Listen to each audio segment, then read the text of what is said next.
যাতনার পুণ্য গুণে আব্বা পিতা মোদের করুণা করো, বিশ্ব জগৎকে করুণা করো।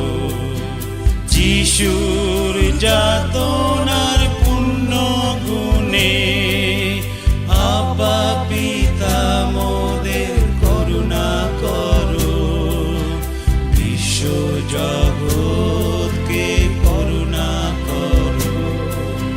যিশুর যাতনার পুণ্য গুণে আব্বা পিতা মোদের করুণা করো, বিশ্ব জগৎকে করুণা করো। যিশুর যাতনা